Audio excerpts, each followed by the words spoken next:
नमस्कार दोस्तों, stock market studies में फिर से एक बार आपको स्वागत है। तो आज मैं बात करने वाला हूँ एक दिग्गज स्टॉक के बारे में जिसके चर्चे हमेशा रहते हैं न्यूज़ चैनल के माध्यम से, बहुत सारे यूट्यूब में और सोशल मीडिया में, हर जगह पे इस कंपनी के बारे में चर्चे रहते हैं क्योंकि कंपनी है ही ऐसा जो चर्चे में ही रहने वाला है। क्योंकि कंपनी का जो एक ही चर्चा होता है, कंपनी का लॉस। हर न्यूज़ चैनल, हर सेक्टर एक इस कंपनी के बारे में एक ही बात कहेंगे, वो है कंपनी का कितना लॉस हुआ। तो कंपनी का नाम आप पहले ही देख चुके हैं, वोडाफोन आइडिया, जिसके बारे में बात कर रहा हूँ। और इस कंपनी का आज मतलब पिछले दिनों में यहाँ पे क्वार्टर टू का रिजल्ट पब्लिश किया। कंपनी ने शानदार लॉस यहाँ पे किया है, मतलब शानदार प्रॉफिट में हमेशा कहता हूँ, तो इसलिए शानदार बोल दिया। तो एक्चुअली कंपनी जो लॉस किया वो जबरदस्त लॉस है, बहुत करोड़ों का फिर से लॉस हुआ। कंपनी जिस तरीके से परफॉर्मेंस किया, जिस तरीके से इनकम किया, इनकम ऑब्वियसली पिछले क्वार्टर के तुलना से ग्रोथ हुआ, मगर लॉस भी देखा जाए पिछले क्वार्टर के तुलना से कम हुआ, थोड़ा-सा कम हुआ, मगर लॉस तो लॉस ही है ना। तो उसी के बारे में आज सारी जानकारी देने वाला हूँ और लॉन्ग टर्म के लिए इस कंपनी के ऊपर क्या राय होने वाला है, उसके बारे में भी आपको बताऊँगा। और इस वीडियो को आपको लास्ट तक ज़रूर देखना है क्योंकि इस कंपनी के बारे में कुछ स्पेशल डेटा भी आपको मैं दिखाने वाला हूँ। तो वीडियो को अंत तक देखना और अभी तक आपने मेरे चैनल को सब्सक्राइब नहीं किया तो ज़रूर सब्सक्राइब कर लेना, साथ ही साथ बेल आइकन को प्रेस कर ऑल भी कर दे देना, क्योंकि आपको daily basis stock market information चाहिए तो इस चैनल में ज़रूर बने रहिए। तो चलो देखते हैं वोडाफोन आइडिया के बारे में। तो सबसे पहले मैं न्यूज़ चैनल के माध्यम से आपको डेटा दिखा लेता हूँ। यहाँ पे सिर्फ एक ही डेटा आपको दिखाऊंगा। यहाँ पे दिग्गज माइंड के न्यूज़ चैनल आप जानते हैं। तो यहाँ पे जो डेटा पब्लिश किया है वो वोडाफोन आइडिया का क्वार्टर टू लॉसेस नैरो, यहाँ पे देखिए सिक्वेंटली टू 7,132 करोड़, ऑब्वियसली इम्प्रूव किया है। यहाँ पे देखिए ARPU मतलब आरपू जो है, एक्चुअली टेलीकॉम सेक्टर में जो आरपू होते हैं उसको टेलीकॉम सेक्टर में अर्निंग का रेशियो देखा जाता है, मतलब कितना ग्रोथ हुआ है उसको हमेशा चेक किया जाता है। तो आरपू का अच्छा खासा ग्रोथ हुआ है, इम्प्रूव हुआ है करीबन 109 रुपीज़ का। तो आरपू का ग्रोथ होंगे तो उसी का फायदा कंपनी को भी मिलेगा।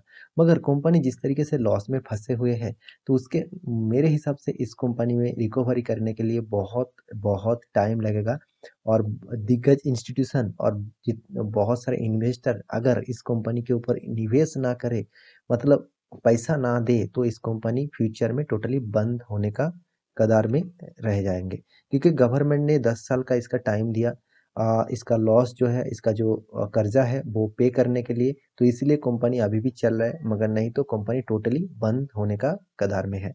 और इसी कंपनी के क्वार्टर टू का रिजल्ट पब्लिश हुआ पिछले दिनों में, उसी के बारे में यहाँ पे बात करने वाला हूँ। तो पहले क्वार्टर टू का रिजल्ट देख लेते हैं, उसके बाद सारी डेटा आपको क्लियर कर दूंगा। तो यहाँ पे क्वार्टर टू के रिजल्ट के ऊपर आ चुका हूँ। यहाँ पे टोटल जो इनकम है कंपनी जिस एक्चुअली कंपनी का इनकम आते हैं सर्विसेज के रेवेन्यू और सेल्स के रेवेन्यू। तो उसी के हिसाब से कंपनी ने जो इनकम किया करीबन 94,355, मान के चलिए 9,430 करोड़। तो इतना इनकम हुआ। और पिछले क्वार्टर में कितना था? 918 करोड़। तो यहाँ पे इनकम में भी अच्छा खासा ग्रोथ देखने को मिला।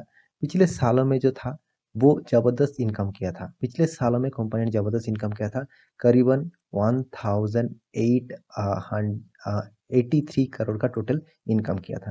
तो इतना शानदार कंपनी ने इनकम किया पिछले सालों में। मगर यहाँ पे कंपैरिजन टू पिछले क्वार्टर के तुलना से करूँ तो क्वार्टर से यहाँ पे ग्रोथ देखने को मिल रहा है, मगर साल भर की बात करें तो पिछले सालों में जबरदस्त इनकम हुआ था। तो उसके बाद बारी आते हैं कंपनी का एक्सपेंस की। देखिए इन कंपनी का इनकम तो देख लिए, अब एक्सपेंस देख लीजिए कंपनी किस तरीके से एक्सपेंस कर रहा है। करीबन 1657 करोड़ का टोटल एक्सपेंस किया, जिसका इनकम हुआ 943 करोड़ और उसका एक्सपेंस हो गया उससे डबल, मान के चलिए डबल। तो पिछले क्वार्टर में भी उस तरीके से एक्सपेंस किया था, 1668 करोड़ का एक्सपेंस किया था। और पिछले सालों में था 1736 करोड़ का टोटल एक्सपेंस कंपनी ने किया था। तो ओवरऑल बात करूँ, कंपनी जिस तरीके से इनकम किया उसके हिसाब से एक्सपेंस बहुत ज़बरदस्त कंपनी ने किया, तो इसीलिए कंपनी को लॉस देखने को मिलेगा। तो लॉस कितना हुआ वो देख लीजिए। यहाँ पे देख सकते हैं टैक्सेस पे करना पड़ा, तो टैक्सेस पे करने के बाद कंपनी के हाथ में आया total for the period profit after taxes. Company का टैक्स पे करने के बाद कंपनी के हाथ में आया, देखिए 71,323, मतलब 7,132 करोड़ टोटल एक लॉस हुआ। यहाँ पे नेगेटिव में लिखना चाहता हूँ क्योंकि बैकएंड में दिया गया है, मतलब नेगेटिव में है।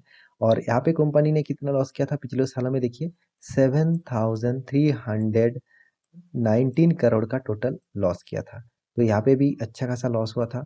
और पिछले सालों में कंपनी ने लॉस किया था करीबन 7,218 करोड़ का लॉस किया था। तो देखिए हर साल में कंपनी का लॉस हो रहा है, हर क्वार्टर में कंपनी का लॉस हो रहा है। तो उस टाइप कंपनी में आपको सबसे ज़्यादा निवेशक देखने को मिलेगा रिटेल पब्लिक। तो रिटेल जितना सारा पब्लिक है, जितने सारे आम आदमी है, मतलब आम आदमी मतलब कोई पार्टी की बात नहीं कर रहा हूँ, आम आदमी मतलब आप मेरे जैसा, आप जैसा, जितने सारे इन्वेस्टर है, तो वो ज़्यादातर इस स्टॉक को प्रेफर करते हैं क्योंकि उसको लगते हैं अभी भी 10 रुपये का स्टॉक है, फ्यूचर में अगर इस कंपनी 100 तक जाएगा तो मेरा फंड ज़बरदस्त हो जाएगा। मैं 1 लाख रुपया इन्वेस्ट करके रखा हूँ तो मेरा मेरा फंड 1 करोड़ तक पहुँच जाएगा। तो इसी का फायदा लेने के लिए ही कंपनी के ऊपर निवेश करके रखा है। मगर एक बात आपको कहूँ, इस कंपनी टोटली जिस तरीके से परफॉर्मेंस कर रहा है, मुझे तो इस कंपनी में टोटली डाउन टेन परफॉर्मेंस दिख रहा है। फ्यूचर में आपका जो 1 लाख निवेश है वो 1 लाख टोटली जीरो हो जाएगा। क्या बताया, जीरो हो गया, जीरो हो जाएगा। हाँ, 1 लाख भी 10 लाख भी 10 लाख भी हो सकते हैं, वो शॉर्ट टर्म ट्रेडिंग के लिए ठीक है, मगर 10 लाख मतलब होने के लिए भी आपको बहुत पेशेंस होना चाहिए। और इस कंपनी के पेशेंस रख के भी क्या फ़ायदा, जिस कंपनी का अभी भी लॉस मेकिंग कंपनी है। और इसका देखिए अर्निंग पर शेयर भी देखिए नेगेटिव में है, नेगेटिव में है और नेगेटिव में है, हर साल में हर क्वार्टर में यहाँ पे नेगेटिव देखने को मिला। तो ये था कंपनी का टोटल मतलब डेटा रिजल्ट के बारे में। अब कंपनी के बारे में बात करें, कंपनी का मार्केट कैपिटलाइजेशन 28,000 करोड़ है। देखा जाए लार्ज कैप कंपनी है, कंपनी का हाई था 13.8, लो था 4.5। तो आप कहेंगे सर अब मेरा फंड लो लेवल में मैंने खरीदारी किए थे और तो मेरा फंड डबल से भी ज़्यादा हो गया। हाँ, शॉर्ट टर्म के लिए वो हो गया क्योंकि कोरोना के सिचुएशन के बाद हर कोई सेक्टर में जो टोटली मर के पड़ा रहा था वो भी उठकर चला गया। तो इस टाइप कंपनी में निवेश करके क्या फ़ायदा जो लॉन्ग टर्म के लिए आपको कुछ प्रॉफिट नहीं दे पाएंगे, क्योंकि कंपनी का रिटर्न ऑफ इक्विटी देख लीजिए, return of capital employed minus में है। कितना माइनस, 51% माइनस, मतलब जबरदस्त और नेगेटिव में है। इस टाइप कंपनी से आप दूरी रहे तो अच्छा है, हमेशा दूरी रहे तो अच्छा है। शॉर्ट टाइम के लिए नहीं, हमेशा दूरी रहे। जब तक इस कंपनी प्रॉफिट में ना आ जाए, लॉस जब तक ना इसका खत्म ना हो जाए, तब तक इस टाइप कंपनी में आपको निवेश नहीं करना चाहिए। देखिए टेलीकॉम सेक्टर में इतने सारे कंपनीज हैं, भारती एयरटेल, इस कंपनी के ऊपर स्टडी करिए। टाटा मतलब कम्युनिकेशन, इस कंपनी के ऊपर स्टडी करिए। मगर वोडाफोन आइडिया से आप दूरी रहिए, ठीक है। तो देखिए कंपनी का क्वार्टर बेसिस रिजल्ट मैं आपको गलत भी नहीं बताऊंगा, खुद आप डेटा देख लीजिए। हर हर क्वार्टर में आपको लॉस, हर क्वार्टर में लॉस। मैं आप जरूर कहेंगे सर बहुत सारे क्वार्टर से लॉस तो ज़्यादा था, वहाँ से लॉस कम हो गया। हाँ, लॉस तो कम हो रहा है, मगर 7,000 करोड़ लॉस कम नहीं है। 7,000 करोड़ आप एक बार कैलकुलेटर में कैलकुलेशन करके देख लेना कितना जीरो आते हैं उसके पीछे।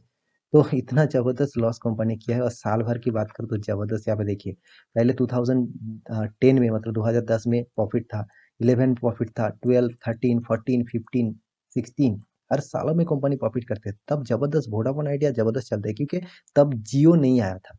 जब जियो आ गया तब इसका तो पूरा होश ही चला गया और कंपनी टोटली में नेगेटिव में चला गया। देखिए 44,000, 73,000 करोड़ का लॉस, 26,000 करोड़ का लॉस। तो इतना लॉस कंपनी में, तो आपको पैसा लगा के क्या करेंगे। आप देखिए, आप कह रहे थे ना आपको रिटर्न मिला, तो आप देख लीजिए CAGR परसेंटेज 16% रिटर्न 10 सालों में, रिटर्न नहीं नेगेटिव रिटर्न।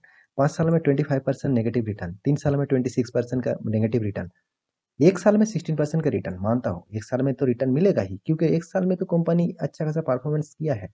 कोरोना के सिचुएशन के बाद कोई भी स्टॉक तो अच्छा खासा परफॉर्मेंस किया ही है। तो कंपनी का प्रॉफिट ग्रोथ आपको देखने को नहीं मिलेगा, सेल्स ग्रोथ भी नेगेटिव में है। तो सारे डेटा आपके सामने क्लियर कर चुका हूँ। कंपनी का कर्जा भी देख लीजिए, कितना धीरे धीरे कंपनी कर्जा धीरे धीरे बढ़ा रहा है। कंपनी का कर्जा 2019 में 1,25,000 करोड़ था, वो धीरे धीरे ऑब्वियसली कम कर रहा है। ये भी एक पॉजिटिव सिंबल माना जाता है, थोड़ा थोड़ा कर्जा कम कर रहा है। मगर कंपनी का जो कर्जा है, जितना बड़ा कर्जा है उसमें तो बहुत एक दिक्कत वाला बात हो गया। तो कंपनी का देखिए प्रोमोटर 72% होल्ड करके रखा। तो आप कहेंगे सर 72% प्रोमोटर के पास है, प्रोमोटर खुद यहाँ पे होल्ड करके रखा है तो मैं क्यों निकल जाऊँ? देखिए आप खुद के पैसे जोखिम में डालना चाहते हैं तो आप जरूर निवेश करिए, मगर मैं यही कहूँगा आप एक बार देख लीजिए इंस्टीट्यूशन यहाँ से निकल गया है। इंस्टीट्यूशन कोई भी निवेश करना नहीं चाहते। ज़्यादातर देखिए पब्लिक जितने सारे हैं वो यहाँ पे ज़्यादातर माल उठा के रखा। प्रोमोटर के बाद जिस तरीके से माल उठा के रखा वो पब्लिक है। देखिए प्रोमोटर तो यहाँ पे ट्रेडिंग नहीं करेंगे, प्रोमोटर तो शेयर बेचेंगे, खरीदारी करेंगे नहीं करेंगे। ज़्यादातर खरीदारी हो रहा है वो किस में, पब्लिक के ऊपर। तो पब्लिक कोई भी खराब सिचुएशन में ज़्यादातर माल बेच के भाग जाएंगे। तो आप भी क्या करेंगे, लॉस में आपको प्रॉफिट मतलब लॉस में आपका फंड बुक कर लेंगे, तो आपका फंड लॉस में ही होगा ना। तो इस टाइप स्टॉक में आप दूरी रहे तो अच्छा है। मेरे कहने का मतलब आप समझ चुके हैं, क्योंकि जिस कंपनी का चार्ट पैटर्न, एक बार चार्ट पैटर्न देखिए, एक बार मैक्सिमम चार्ट पैटर्न आपको दिखा दूं। देखिए किस तरीके से कंपनी अच्छा खासा परफॉर्मेंस देने के लिए आप अपर टेन में गया, उसके बाद जो डाउन टेन दिखाया, आपको कभी भी आपको अप टेन में नहीं देखने को मिला। आपका फंड जो है वो 80% नेगेटिव में है। मतलब जब से कंपनी स्टार्ट हुआ था तब से आप निवेश करके रखे थे तो आपको 80% लॉस में आपका फंड है। मान के चलिए 1 लाख रुपया आपने निवेश किया था तो आपका फंड मात्र 20,000 रुपया हो गया, 80,000 रुपीज आपका लॉस हो गया। तो इस टाइप कंपनी में निवेश करके क्या फायदा। तो आपको हमेशा अच्छा खासा स्टॉक के ऊपर खरीदारी करना चाहिए। कोई भी पेनी स्टॉक में खरीदारी करना है, बहुत सारे पेनी स्टॉक है, उसके ऊपर स्टडी करके निवेश करिए। जिसका फंडामेंटली फाइनेंशियली ग्रोथ अच्छा है, पॉजिटिव में है, उसके ऊपर निवेश करिए। वोडाफोन आइडिया से आप दूर रहे तो अच्छा है। तो फिर भी देखिए आपके पैसे, आपका मर्जी, आप यहाँ पे निवेश करना चाहते हैं तो निवेश करिए। मेरा मकसद था आपको अच्छा खासा पोर्टफोलियो के लिए हेल्प करूँ, तो उसीलिए मैं वीडियो बनाता हूँ। तो मेरे वीडियो अच्छा लगा तो लाइक करना, दोस्तों के साथ शेयर भी करना। मिलते हैं अगले स्टॉक लेके, तब तक के लिए अच्छे से रहिए, अपने ख्याल रखिए, बाय बाय।